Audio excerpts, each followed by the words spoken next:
Welcome to another episode of the House Husband Diaries. As always, I am your host, Carter Seib, and we are on to another theme in the thrill of the chase. And today's theme is old ladies and pies. I know what you're thinking. Really? That's a theme? Old ladies and pies? But hear me out, right? So, as I've said in previous videos, I think it's really interesting that multiple or certain themes are said or written multiple times. And when I started reading this book the first time, I had no idea what Forrest Fenn was saying. I had no idea what was in this book and the stories. And so I would just read with an open mind. And then when you go back and you slowly read, you start to pick up, hey, there's a story about this later in the book. Or you get later in the book and you go, hey, there's a story or a mention of something similar earlier in the book. And then the more times you read, the more times you start to realize, wait a minute, there's some themes. And that's why I started putting together this spreadsheet that has all of these different themes and all of these different mentions of seemingly random events or random items or random people or types of people. And then when you start to put it down, you go, wait a minute, there's a handful of mentions of these types of people or these things throughout the stories. Is that what Forrest means by an aberration? Maybe not. I asked in a previous video, what would those subtle hints or what do those subtle hints look like? Is it repeated themes? Is it where something is repeated multiple times throughout, the different stories? Or is it just so subtle that it's only mentioned once in one spot and it's just unbelievably subtle? Most of us are missing it, or all of us are missing it. I don't know. That's why I'm doing these videos, is because I'm trying to say, hey, here are some themes that I see. Here are some this repetition, and I'm just putting it out there to say, do you guys see what I see? Did you make this same connection? Do you realize this? Does it seem important to you? Does it seem like an aberration? Could it be a hint to a clue to help us find the chest? So without further ado, old ladies and pies. Let's start with page 20. No place for biddies. Again, I try to say this in every episode. I'm reading out of the 11th printing of The Thrill of the Chase. But page 20 and 21, right? There's two instances. This is the chapter, No Place for Biddies. And then you get down to most of the way, probably 4/5 of the way down, that first long paragraph. And it says, well, I didn't say anything out loud at the time, but I certainly remembered. And I've loathed those old biddies ever since. They were a lot older than me, probably at least 30, because we all know that 30 is super old. And then you turn to, or you look over at the next page, and it says, those two old biddies, and it's down at the bottom, second to the last line, third to last line. Anyway, those two old biddies are probably long since dead, and what do I care? Now, I know this chapter has been talked about, No Place for Biddies, by a number of people. It seems a random story to put in a memoir. And do the old biddies, did it have anything to do with borders?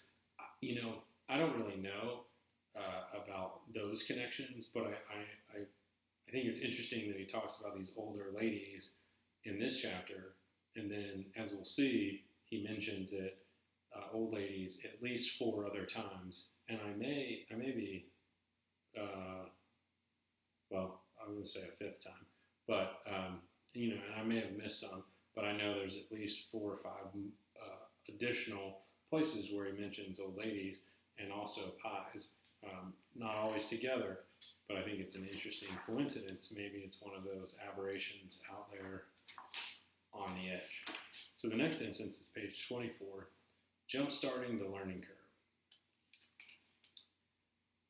Second paragraph. Now, I secretly love that old lady Ford. And I say old because she had to be at least 40. So at least we're getting up to 40 now. Old is, we're getting there. I don't know what he would say about 90 or 80, but at least as we move forward a couple pages, his definition of old is getting better, getting older. She was barely pretty, but hadn't yet gone to seed, and I suspect she had a lot of woman left in her. I have no idea why he would say that sentence. I think it's been mentioned before, but I don't know why he secretly loved that old lady Ford.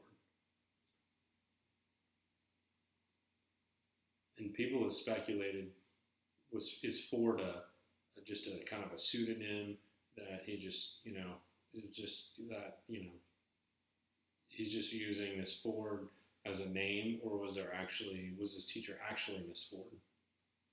Does it have something to do with a car? He talks about a Chevy and a Plymouth. Is Ford something else? I don't know, but I secretly love that old lady Ford. And I don't know why he would secretly love her. He didn't like school.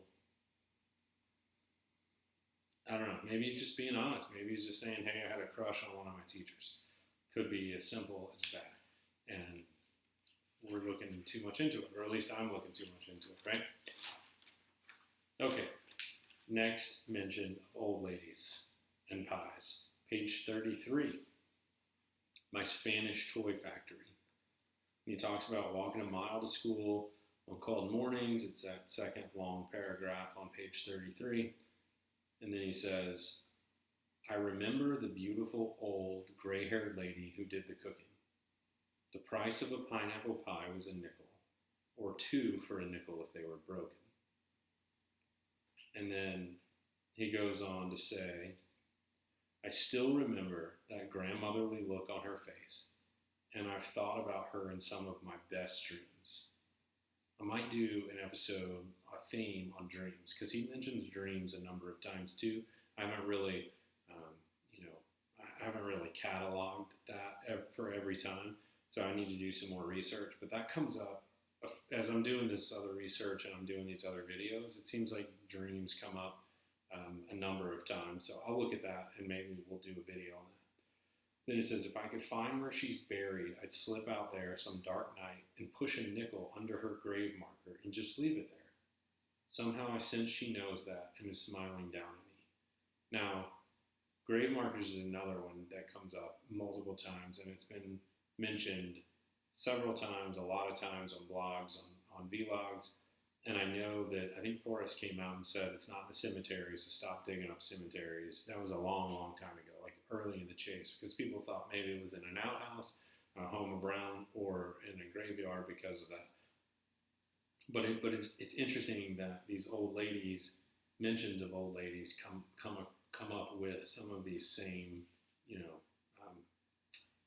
more headline grabbing topics like grave markers, cemeteries. Okay, so we've got this beautiful old gray-haired lady, does the cooking of the pies, the pineapple pies.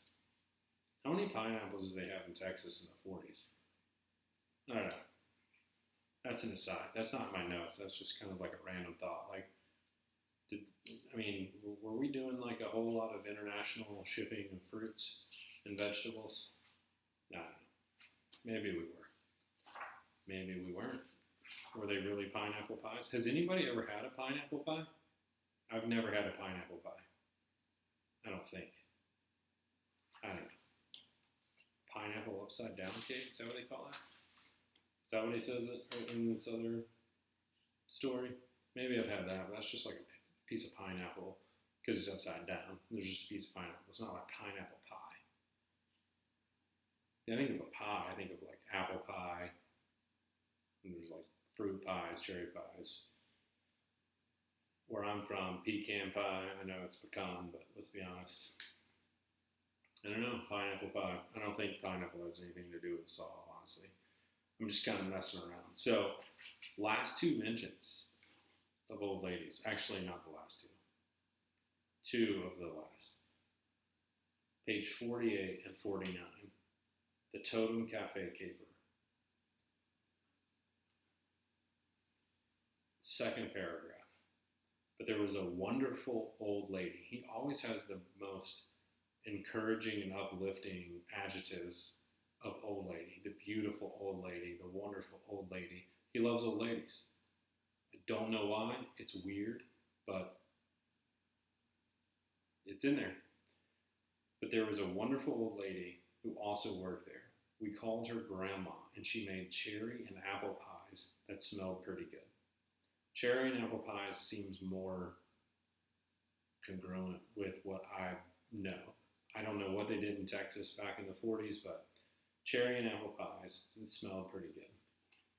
So then we all know that he took the pie, ate it, he got fired, then he got unfired, and then at the bottom of page 49, he says, I won't mention anything more about that pie caper, except to say that the precedent had been set, and I grew to really love Grandma. We got to be a pretty good team, especially on Frosty's day off. Now, I know people have tried to connect Frosty with where warm water's hot. If warm water's hot, it could be frosty, it could be chilly. Grandma and Forrest were good friends. They were a good team. I don't know. I don't really think there's anything there. I thought about it for a long time, but I don't know. I can't see it. So if you think that there's something there, if you want to let me know in the comments, shout me out, please do. But at this point, I don't see anything there. I'm just kind of sharing.